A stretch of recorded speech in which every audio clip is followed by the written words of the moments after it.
Hi, this is Paula. And I'm Joseph, and you're listening to Life Lived Better.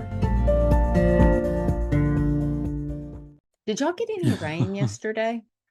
We didn't at my office. My neighbor posted something about a great storm over here, so I guess we did at the house, but Yeah. the office, it just looked like it was going to rain and never actually did.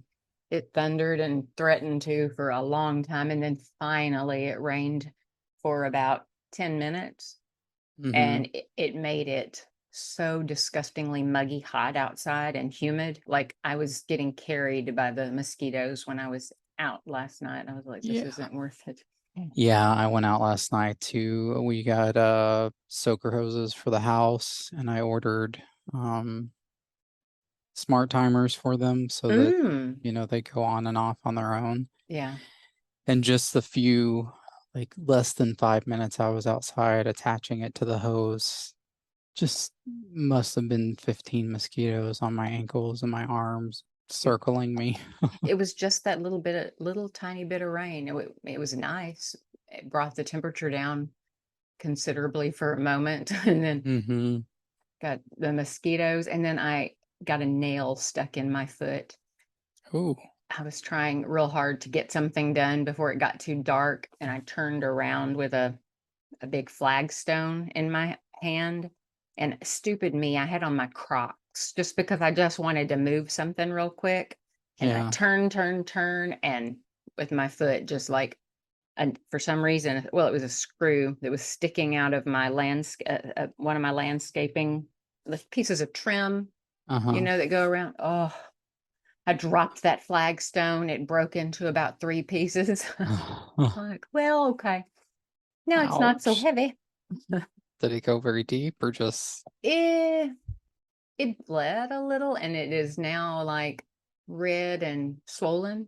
Hmm. Yeah, I was like, when was my last tetanus shot? No, I mean it's reasonable. I'm wearing comfy shoes, so it doesn't Yeah. press too hard, but you know, it's all We were working on remodeling the garage at my very first house, and I stepped on a big, huge nail, right. like right in the ball of the foot, which Oh, is, I mean, it hurt for a month. And I had to get the tetanus shot, which also hurt for a week. And oh so, my God. yeah. Do they really put the tetanus shot in the place that you have the injury? I was always told that as a kid, like if you don't put on shoes and you step on something, they'll have to give you this big long needle in the place where you stepped on the nail. No, somebody was pulling your leg. They give it to you Yeah. in the arm. Yeah, that was a scare tactic, wasn't it? Yeah. Ah, Yeah. man, oh man, that is so funny. I went home again, like to my hometown again over the weekend and met with my aunt again to talk family history and just listening to some of the things that as a child I thought was true, Hmm. or didn't understand quite. It just like, it's so funny the things that we try to do to get kids to behave or to get them, things that people say. Right. Love it. My niece, my great niece, my goddaughter, she was so excited to see me. She called me when I was pulling out of my driveway, said, Aunt Paula, are you here yet? Like, not quite. She told everybody there the party cannot start until Aunt Paula gets here. And I was like, you are my girl. And then she said, when can we play? And I said, well, I'm gonna meet with Aunt Ruby after we had a baby shower for my niece. And then after that, I am all yours. And the whole time I was talking to my aunt, she'd come up to me and say, are you all mine yet? And no, I'm not very yet. And she said, well, could you get to talking? Like That's funny. she's 4. So it's just like everything she says is so funny. And she says everything. Like she tells all the stories on her parents and stuff. We were talking about people being who's in charge and stuff of Uh, whatever. And she looked at me and said, my daddy's in charge. My daddy told me he was. I was like, I bet he did when you weren't misbehaving. He was like, I am in charge here. It's funny. That's a She's, cute age. oh my God. And she loves me so much that it's just like, oh, I don't know. Whenever a kid just thinks you're the best, Hmm. she just doesn't know yet, how human I am. She still thinks I'm magical. Yeah, I remember that with my nephew. He gave the best hugs, and my niece both gave the best hugs, man. Just big old huge hugs when they would see you. Yes. Oh, God, I cannot wait. My son thought that about me at one time too. That goes away. Yeah. Yeah, it passes. No, so you had a good weekend, it sounds I like. did. I did. That's How about good. you? Mine was good. We just did the swimming pool thing again with some friends of ours and dinner a couple times, and just it was very relaxing and very nice and didn't do a whole lot of anything. Well, I beg to differ. I see you and your husband did a ton of work on the podcast. Oh, yeah, we did do some work on the podcast and the website. Yeah, so we've got a beautiful website if anyone wants to take a look at it. And you spent the weekend putting season 2 on YouTube. If you prefer to listen through YouTube, then you now have that option for season two, and hopefully season one will be up and running soon as well. And who knows, maybe in season 3 you'll actually see us. Yeah, You we never may know. we have to be good. We have to get like to the point where we're not having to cut out Yeah. Yeah. large sections. Otherwise, it's going to be us just kind of bouncing from one Eh, image to the next. And maybe I'll have to actually like put on makeup and stuff. I did get my hair cut this weekend for the first time professionally since pre-COVID. Wow. I just cut it myself during COVID, I'd watch a tutorial, it was like a Brad Mondo video on YouTube, and he warns like you shouldn't be doing this, but If you're and going to. yeah, and boy, I got about 4 inches cut off, and Wow. of Looks course, good. thank you. I regret it a little bit because it's different, but it grows. It's hair. Yeah. I'd Whatever gotten happened it to the soon. Flowbee? Do you remember that? The Yes. like vacuum hair cutting Yes, system? I remember that. That was a brilliant idea. It's probably still around. My dentist told me, those little things that suck mucus from children's noses? Hmm. My dentist told me that they have one that you can hook up to a vacuum cleaner. He's like, it might pull a little brain matter out, Like but an actual vacuum cleaner that yes, I you was like, vacuum your carpets ew. with? Well, you know what? I didn't ask that. I know there's ones the Like parents can your suck Dyson. themselves. Yeah, exactly. Like, ugh, I might use that on myself, but I'm not sure that I could use it on my child. Those Well, self-operable ones, they're just not for yeah. me. I'll just wipe a No. nose. Yeah, no, I don't think I could do that. I remember I had to have a nose procedure done when I was a teenager, and they put these stents in there, and when they took them out, they had to go into the like sinus cavity with this little hook suction thing. Oh So that, I mean, they my, went down in there, oh, and between the noise that it made and the feeling, like, oh, it was mm, awful. It was an awful experience. So oh I don't my think I God. could stick anything in my sinuses on my own. I do use the neti pot, which has been Mm-hmm. a life changer for me. Like if you have sinus issues, Mm-hmm. it will change your world. And this episode is brought to you by the neti pot. My mom introduced me to the neti pot. It is magical. Yeah, it But really is. that was she introduced it to me during my son's childhood, and when he sees one, he has visceral reactions because apparently I used it on him too much. That's funny. Well, what is on our agenda today? So today we're going to be talking about adulting, hashtag Hashtag adulting. adulting. What So what the it heck? means. I'm all about it. And I know you found a like a checklist, like a are you adulting or not? Yes, so I found this adulting checklist and I have them numbered on our form here, but they were yes, no questions Mm. originally. So they're kind of snarky and funny, but Love it. I thought it was interesting. So number one is do you cook for yourself with Mm. food that you bought with your own money? So not Taco Bell or awesome. And do you clean up after yourself like as a regular thing, not just when someone's threatening to throw your stuff in the street or someone's coming over? Right. Do you do your own laundry before it gets crunchy? That's awesome. Do you have two sheets on your bed, two curtains in your shower? Do you pay your housing with your money that you made legally? That's awesome. Do you pay for your own transportation? Not just the gas, but the car payment, the insurance. Is your ride share account tied to your very own credit card and not your parents'? Do you pay for your own cell phone plan?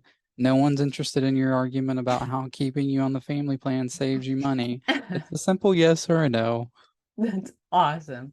And do you know how to bank and post office? Make your own doctor's appointments and not hang up and panic when they ask for your insurance information. Yeah, so these were just fun little questions, and it said, at the bottom, unless you answered yes to these questions, you're not yet an adult. And from the beginning, I have heard hashtag adulting. Every time we use that term, I think hashtag adulting. And I thought, well, what the heck is adulting anyway, And when I was doing my research, you know that Webster's dictionary actually has a definition for Hmm. adulting, and Yeah. it means behaving in a way that is characteristic of responsible adults, like doing the mundane but necessary tasks of life. Hmm. So basically, it means growing up.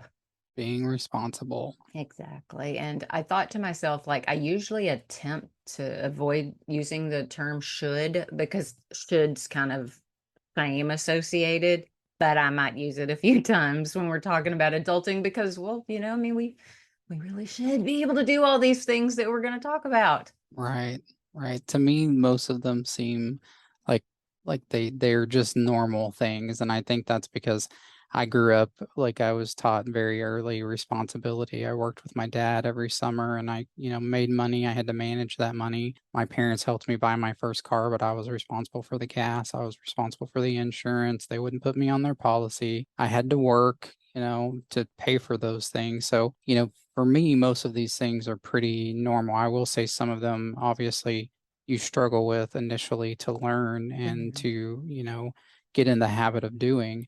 But I think I know there are because I've worked with individuals over the years that, struggle with some of these things. I can remember at one point hopefully, I don't think one of my sisters listens to this. So, but if she does, she's gonna get upset with me. But I can remember her with her checking account saying she didn't understand how she was out of money because she still had checks. That's well, isn't that true? I get that. Yeah. And so like such gratitude I hope you have for your parents because I think parents that don't teach their kids that kind of responsibility, they're harming their kids. Yeah. Yeah. That's I absolutely hated it growing up. I hated having to work in the summers. I hated not being able to hang out with my friends and do all the fun stuff that they did. I still got to do that sometimes, but I didn't get to sleep in. I had to get up early every day, and it was AC and heating work, so you're out in the hot heat and attics, and it was hard work, but it taught me a lot. And I, hmm I can look back as an adult and see, that was very impactful in my life and something that really helped me from a responsibility aspect yeah, standpoint. absolutely. And everything in life, it revolves around life skills, skills that we have and the way we get them is usually we're taught them. And if we're not taught them, we have to learn them. We Hmm. just have to. And I know I learned a lot of mine because I was required to. I also learned a lot of mine because I saw my parents doing them. Hmm. And so it was role modeled for me. I can't imagine not having a work ethic, not, those are just things that they were expected. And my parents knew what they were doing in some areas of like teaching me lessons. Hmm. I was talking to my sister this weekend about the things that like some of the things my dad did to teach me lessons that were important to him. Like when you say you're going to do something, you do it. Hmm. That I came in way past the time they wanted me to one night, one Friday night, and we never locked our doors where I grew up, but the door was locked, and I was trying to get in, couldn't get in, and my dad opened the door and said, "Been drinking?" And well, might have been. I said, "No," and he said, "Go to bed." And the next day he came in there and he said, "Wake up." It was like 7 a.m. "You're going to Six Flags today. Remember, you told so and so you were going to Six Flags?" And I said, "I'm not going to go." And he said, "Yes, you are." I dragged out of bed at 7 a.m. to make the 3 hour drive to spend the entire day at Six Flags.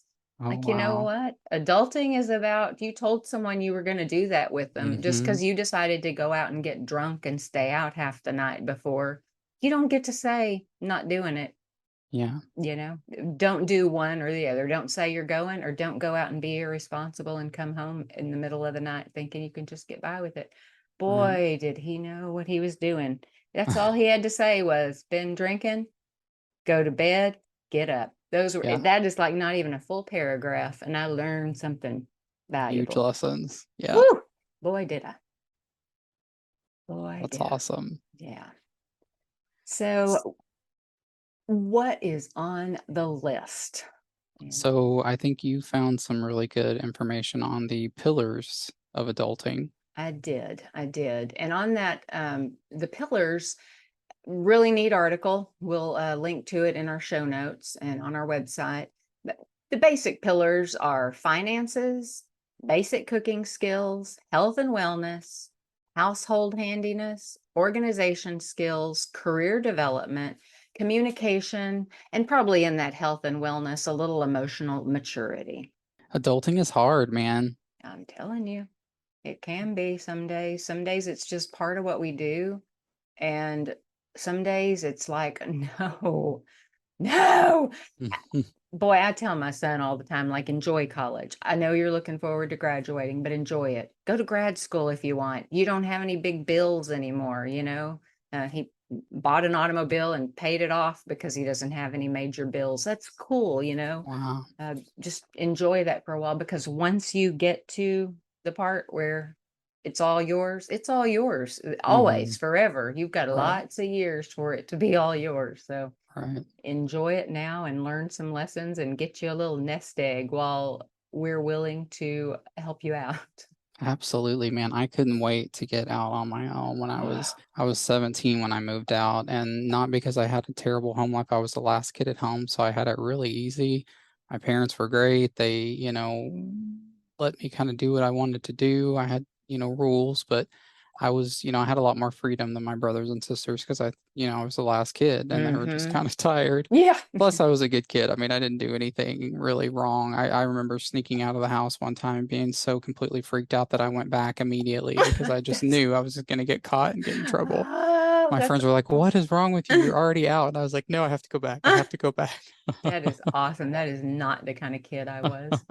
But I couldn't wait to get out on my own. I moved out at 17, got my own place. I had a job, making good money, and that lasted, I don't even know, a couple of months. And I panicked and freaked out, moved back home, and was back home for maybe a month when I realized, okay, no, I really want to be on You my would, own. So I moved back out and have been back out ever since. that's So awesome. yeah, so I learned really quickly, how to pay bills and budget and, be responsible as much as I can. I also learned from my dad a bad thing, and that is that, you work hard, but if there's something you want, you get it.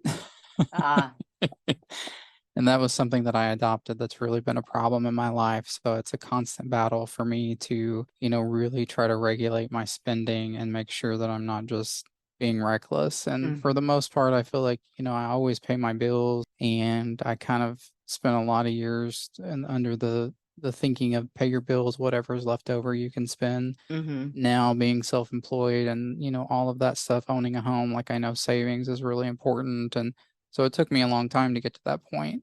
I But totally get that. yeah, so going through these, like there are quite a few that, again, to me kind of seem natural. I don't remember like actively thinking about learning these things, but Mhm. to a lot of people, there are things that, especially when you're dealing with like addiction, people that are in recovery or people that have been through traumatic events and, have had to, struggle through different periods of life. Sometimes these are just not things that you learn and you have Yeah. to learn them later in life. I always think Mhm. of like when you get into recovery, folks that have been in their addiction for a long time, a lot of times when they get into recovery, they still have a very young mentality because it's kind of Mm-hmm. like their emotional growth has been on pause. And so suddenly they have to catch up on all of Yeah. this stuff, right? Exactly, exactly. And many times finances are part of that because Mm, when you have an addiction, you use the funds you have for the addiction. You have to fund it somehow, unless you're just from a wealthy family or have kind of endless income. Um, that kind of becomes one of the things you have to repair. That's, mm-hmm. you know, things like adulting, like one of the things I remember whenever I moved out and was living on my own for the first time, I never realized the extra stuff you have to purchase, like that I looked at how much was rent and how much would the utilities be, and then the car and the gas and all that. I never looked at like the toilet paper and the toothpaste and the laundry soap. Those things never entered my mind because in the house I grew up in, those products were just there, Mm-hmm. and I didn't realize someone bought them and put them there. So just the little things that it costs on a daily basis, just the expense of living is kind of one of those adulting factors, in my Mm-hmm. opinion. Yeah, maintaining a realistic budget. Yeah. So the financial basics, like how to read a bank statement. Do they send bank statements anymore? You can have them electronically or delivered by paper, but I think Okay. most people, just the electronic version when they Yeah. need to. I was, I don't want to call anyone in my life out, so I won't, but I was around when someone received their first bank statement and they were like, "What is this? Do I owe somebody money?" Or those things that the insurance company sends from your medical insurance that says, like, this is not a bill, Hmm. this is Hmm. just what we did with the doctor. I could see how receiving one of those for the first time is like, oh no, what, this is about money. What's this about? Yeah, I remember when I was younger, like balancing my checkbook with the bank statements. It had, you'd flip it over and it had places for you to write, outstanding debts and come up with what your actual balance is. Cannot tell you the last time I balanced the checkbook. I just Yeah. basically kind of wing it. Yeah. I have got to say, I like the ease of banking today, but I think budget wise, I prefer that old fashioned way when you had to write how much the check was, how much you have left after that check. Hmm. For me, just seeing that was a little easier. Now, if like the money's in there, it looks like it's in there. Right. And that I think I wonder if we looked at it, like if we drilled really deeply into it, if that contributes in any way to people's kind of value of money or how they see money or what Yeah. they spend. I think we're probably dating ourselves even talking about checks because how long has it been since you've written a check? I For saw me, a it's woman write one the other day at a store for the first time, and the entire line went, "Oh, uh-huh. Yeah. they still work and people still take them." Yeah. Just being aware Aware. of your spending, just being aware of your spending and being aware of where your money is going. It's so easy to spend like on a coffee here and, on a snack here, and those things really add up. And those are things that, again, when you're talking about coming up with a realistic budget, then you have to factor those things in or factor in a cushion. Hmm. Here's all the stuff I have to buy, here's all the bills I have to pay, and then I need to still have, some money left over for if I want to eat out occasionally or if I want to grab a coffee. And that's to me kind of in the realm of separating what you want from what you need. Mm, Hard to do, but that yeah. really is part of being an adult, is taking care of the needs so you can enjoy the wants. And not just like spending a lot of time justifying, I really need a new computer. Does your Yes. computer work? It's Then you don't need slow. one. It's not the newest version. Right. I think back to, like when I was learning these things and, when I got paid $500 a check, like every Hmm. two, when I made $1,000 a month, that was my income. And I had to take what I had and I would go and pay the bills with what I had. And then I would keep in cash the money I had left over for the month. And sometimes that was not a lot of money. And I had to manage groceries and gas. And if I ever did any kind of extra or had any fun, I think back to that and how at the time it hurt pretty bad. But I also Mm-hmm. remember feeling this feeling of like pride in myself back in the day when you did do your your finances through the mail, when I would drop all those those bills that I was mailing, the checks to the places that I owed whatever to each time I got paid. I felt a sense of pride, like this is the grown up thing to do, Mm-hmm. like it hurts to work your butt off and only have this much money left, but Yeah. that's kind of nice. It felt, I felt good about it. I have to imagine that there might be some uncomfortable feelings in not being responsible and relying on other people to bail you out or pay Mm-hmm. your way. Some people are uncomfortable and some people are perfectly content letting other people take care of them. Maybe I should say in my experience, yes, Right? I agree. Yeah. I can't say that if someone, said, I'm going to take care of you, here's $1 million, I wouldn't say, oh, thank you, I'll take it. Mm-hmm. I'll tell you one that I have really learned is incredibly important, and it just seems to be becoming more and more important, is building your credit and maintaining a decent credit score. Hmm. Because everything seems to be credit based these days, things that shouldn't be, like your car insurance. What does my credit score have to do with my car insurance rate? Why, Doesn't make any sense to me. I know. But it's all like, it seems like more and more things that we do are credit based. So, Yep. I know when I was younger, a teenager, I royally messed myself up financially with credit cards. I was, I don't know, 18, I think, and my first credit card had like a $6,000 credit limit. And I was like, let's go Oh, out. I'm yes. buying, I'm On treating. And that me. six grand was gone real quick. Yes. And then I was stuck, trying to dig myself out of that hole. Hmm. It's tough. And I don't know if they still do it on college campuses, but back in 1905 when I was in college, everywhere you turned, there were applications for credit cards, and these applications for credit cards were for people who had no job, So, Yeah. but they gave credit cards to people with no credit history and who were in college, and I had them all. I mean, from American Express, Discover, and every Hmm. card, and I didn't get it. I mean, I really didn't. I did the same thing where, hey, let's party. I got it here. They say Hmm. I have $1,000. Woohoo! So I have $1,000. And then, when the bill came due, I was like, oh, that's how that works. Yeah. And it takes a long time to pay it off. It takes a lot longer because they charge you these fees and Yeah. stuff. I love now that if you look at your actual credit card statement, most of them say like, if you make your minimum payment, this is how long it's going to take you and how much you'll actually pay. And Mm. it's like 20 years from now, and you Yes. pay $1.5 million Yes. for this That $1,200 credit line. And I bet they're not doing that out of the goodness of their heart. I bet that No. was something Yeah, legally somebody absolutely. Some new required them. regulation. Yeah. Exactly. Yeah. I watch my son, going through this where he's like got his first credit card so he can begin to build his credit, because his first car was in, our name and his name. Then he, so, and I watch him do that, and I'm so grateful he's responsible.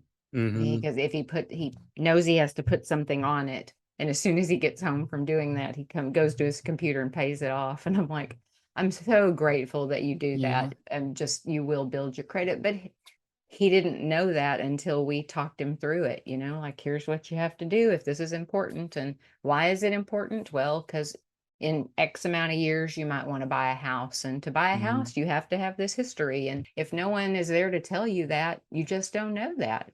One of the things I learned in like uh, fixing my credit when I was younger was that paying your credit cards off each month actually can negatively impact you because you're not building like a history of making payments. And so carrying it over for a month occasionally or 2 months is something that actually works so that creditors can see that you're consistent with payments. I wouldn't think that would matter, but that was something Mm-hmm. that I learned in a credit class. And Wow. also that when I bought my house, she told me the magic number with credit as far as like optimizing your credit is like a 30%. So if you have $1,000 credit line, you keep it, under $300. Yes. That's kind of like the magic Mm-hmm. formula for really building good credit, but Yes. they were saying that basically creditors need to see that you're able to make, payments long term. Mm-hmm. Yeah. But to me, it makes sense to pay them off so you're not paying interest. Like but there's actually, I wish I could think of the term, but there's a term for it, and it's kind of a negative term for people that pay their credit cards off every month. Huh, that's interesting. I'm gonna have to look into that. I know that 30-70% thing that you're talking about, that's absolutely true. They don't want to see your credit cards maxed out. Even if you pay Hmm. them, that is a negative on your score. And I also read recently that if you have a credit card and if you like have insufficient, if you wouldn't be a good credit risk, like for a new card, some cards are just turning your cards off and saying you're no longer eligible, like you no longer have this money available to you. Hmm.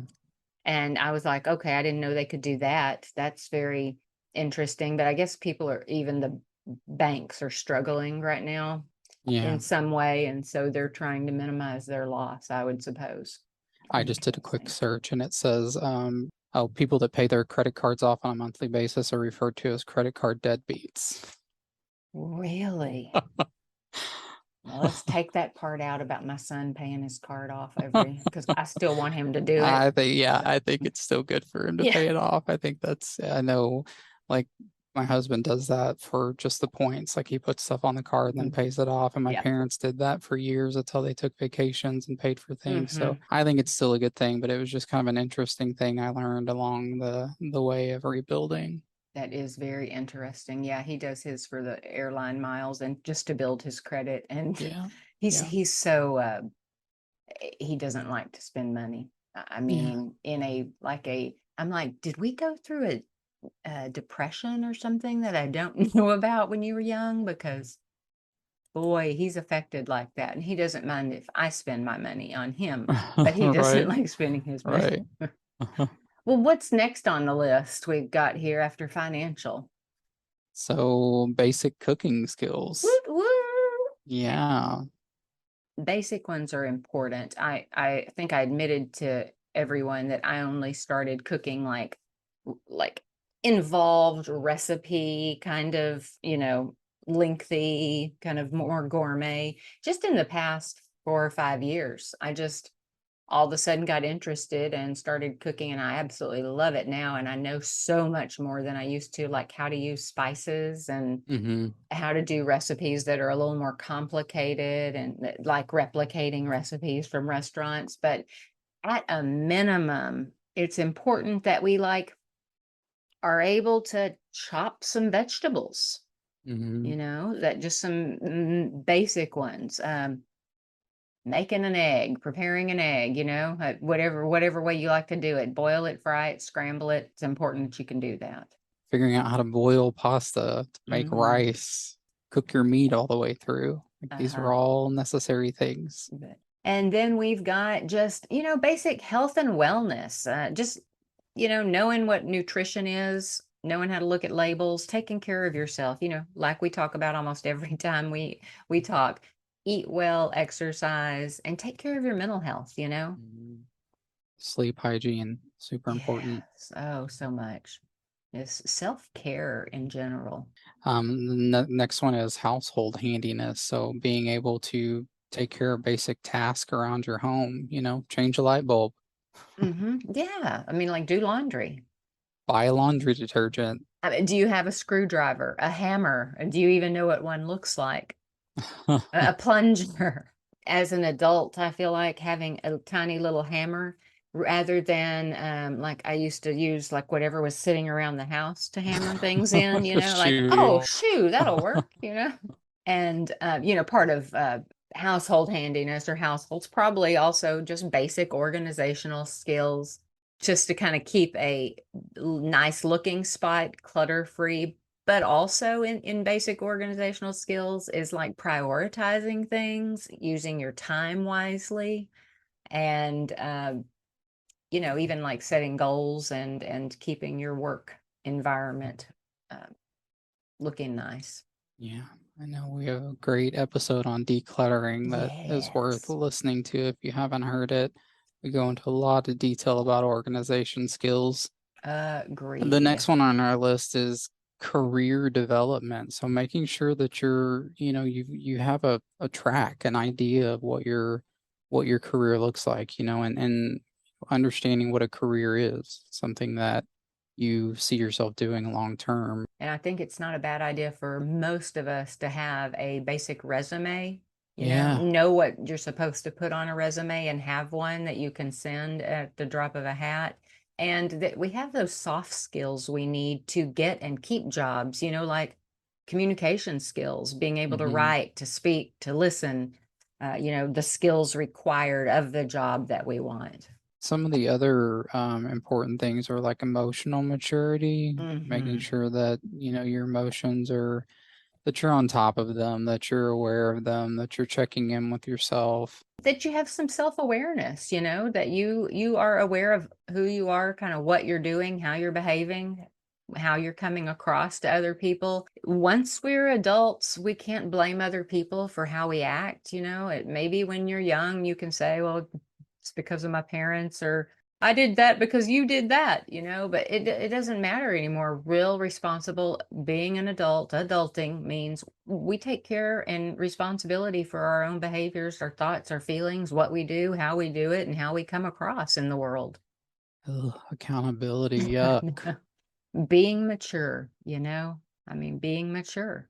And Yeah, how about like just knowing how and where to meet people, how to develop your social circles, keep them, be healthy with them. that's a tough one I've found as an adult because unless you have people that you work with that you can, build relationships with, where else do you meet people? But, Mhm. I think it's important to kind of have a good support system in place. And to me, I usually meet friends through other friends. So, and I'm always really eager to introduce my friends to other friends because I think it's one of the great ways to build relationships and, meet new people. Mhm. And I've met some incredible lifelong friends through existing friends. That's a great place, and I think it's hard once you're past college, Mhm. that school and work is often where we meet the people that are our friends. So I think, getting some kind of meaningful connections and where you get those, I think, you go to places where you have common interest with people, Mhm. I know a bar is a place that you can meet people, but I don't know if you're gonna exactly have things in common with someone. You don't want I don't think we want the only thing we have in common is to be a bar, but, Right. like, do you go to church, or is there a do you like exercise and it's a gym that you go to? Do you like to bowl? So is it the bowling alley? Just like you meet people in the places that you frequent and they're Mhm. doing things that you enjoy, I think it's Yeah. and I love the idea of friends through friends, like Mhm. just, hey, have a dinner party and ask people to bring someone. Go to places when you're invited if you want to increase your social circle and your connections with people. Yeah, and I think that's one of the hardest parts is that meeting new people a lot of times is awkward and it's a struggle to put ourselves out there. But like there was a time when I joined a bowling league and I met some really cool Oh, people through cool. that. That was fun. And then I have a friend that does I don't know if it's an app or a website called Meetup where it's different Yeah. people that are doing different events, going to museums, and he actually met a couple of people that he introduced us to through, those types of events. And so there are ways, you just have to get creative and you have to be able to be vulnerable, put Hmm. yourself out there, Yeah. and understand that that's what it takes to build friendships is engaging with people. Exactly, and that's scary, but yeah, I love the idea of meetup. And like if you live in an apartment complex or if you live in a neighborhood, many times they have like a social media group somehow and that tells people what's going on around them and taking the risk, just if someone's having something and they invite everyone, take the risk and go. hmm One of the things that was on the information that you found that I thought was interesting is putting forward your best self on social media. So, hmm like that it's important, I guess, that we don't fake it, like that we're doing, that we're having all this about our life, but that we're not on there going drama bananas. Mm-hmm. That stuff stays with you forever. And think about what that says about you and care about who you are and who you are portraying yourself to be. It's amazing to me how you know how like Facebook does those little memories a year ago Mm-hmm. today. This like I used to get those all the time that were, just things that I had posted that were depressing or, why like now I can look back and go, why in the world would I want to put that out there? So I Mm-hmm. just delete it. But, I hear people like I think even you have said like you guys are so busy, you're always doing something and I feel like we're not that busy and that we're not always doing much, but if you just look at social media, I mean, that's what we post is stuff that we're doing, right? We're not posting, Exactly. hey, sitting here watching TV on a Friday Working. night, Exactly. right?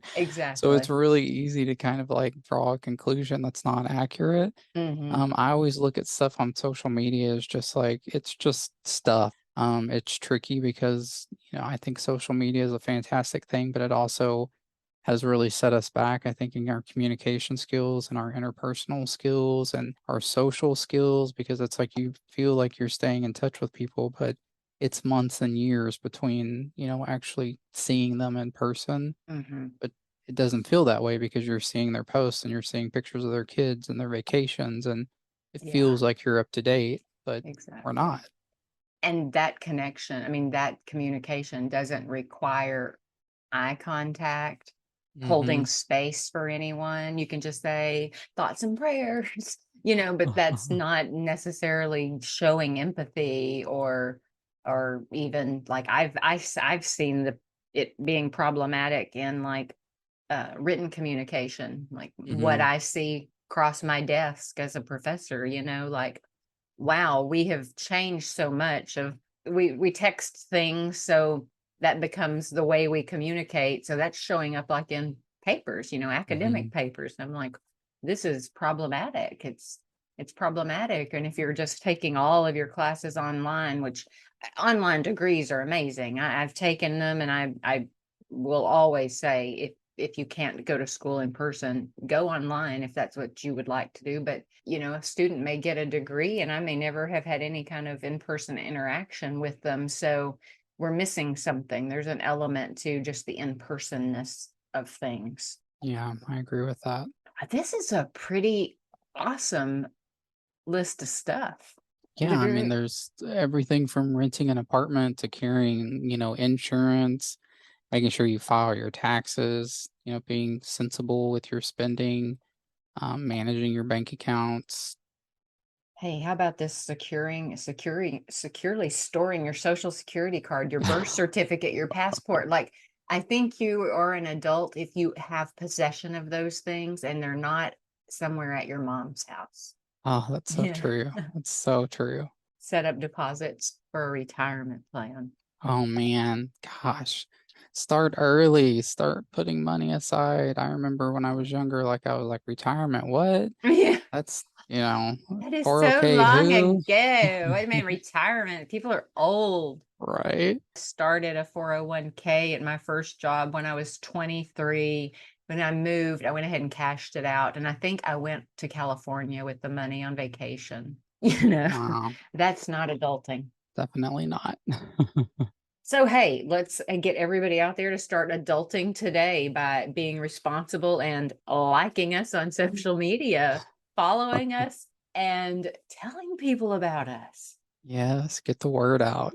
We hope that this has been good information. You guys have enjoyed this. And just as a reminder, don't forget that knowledge leads to a life lived better.